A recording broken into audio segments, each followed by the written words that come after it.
ఎన్నికల్లో ఓట్ల కోసం నేతలు చేసే ఫీట్లు అన్నీ ఇన్ని కావు. గెలవడం కోసం ఏదైనా చేస్తారు. చిన్న చిన్న ట్రిక్కులతో ప్రత్యర్థుల ఓట్లకు గండి కొడతారు. ఈ స్కీమ్లో ఒక్కో నేతది ఒక్కో స్టైల్. ఒకే పేరు ఉన్న ఇద్దరు ముగ్గురిని బరిలో దించడం ఓ ఎత్తు. ప్రత్యర్థి ఓట్లలో చీలిక వచ్చి గెలుస్తామనే కాన్ఫిడెన్స్. కానీ ఈసీ ఈ నాటకాలకు ఎండ్ కార్డు వేసింది. ఇక నుంచి ఈవీఎంలపై అభ్యర్థి ఫోటో ముద్రించాలని ఆదేశించింది. ఎలక్షన్లో డమ్మీలకు చెక్ పెట్టింది ఎలక్షన్ కమిటీ. ప్రత్యర్థులను చిత్తు చేసేందుకు డమ్మీలతో పవర్ ప్లే చేసే ట్రిక్కులకు ఫుల్ స్టాప్ పెట్టింది. ఈవీఎంలపై అభ్యర్థుల ఫోటోల్ని కంపల్సరీ చేసింది ఈసీ. మే 1 నుంచి జరిగే ప్రతి ఎన్నికల్లో ఫోటో రూల్ ఇంప్లిమెంట్ చేయాలని రాష్ట్రాల సీఈసీలను ఆదేశించింది.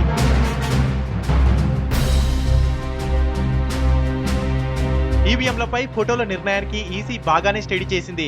2014 లోక్సభ ఎన్నికల్లో మహారాష్ట్ర నుంచి పోటీ చేసిన ఎన్సీపీ అభ్యర్థి సునీల్ టట్కరే 2100 ఓట్ల తేడాతో ఓడిపోయారు.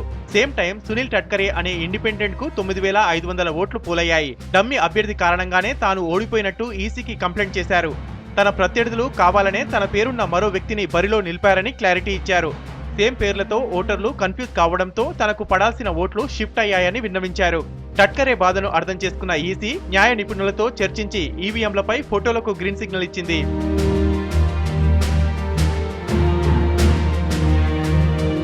ఈసీ నిర్ణయంతో డమ్మీల కేల్కతమైనట్టే.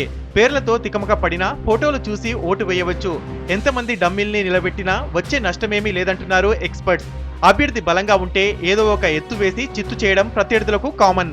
సేమ్ కాన్సెప్ట్ తో డమ్మీల్ని బరిలో నిలుపుతారు. ఓటర్లలో కన్ఫ్యూజన్ క్రియేట్ చేసి ఓట్లు పడకుండా చేయడమే మెయిన్ టార్గెట్. ఈసీ డిసిషన్ తో ఆల్ ఇస్ వెల్ అంటున్నారు నేతలు. ఈవీఎంలపై అభ్యర్థుల ఫోటోలు తొలిసారిగా బీహార్ ఎన్నికల్లో అమలయ్యే ఛాన్స్ ఉంది. 2015 చివర్లో బీహార్ అసెంబ్లీకి ఎలక్షన్ జరగనున్నాయి. 2016లో 5 రాష్ట్రాల్లో ఎన్నికలు జరగనున్నాయి.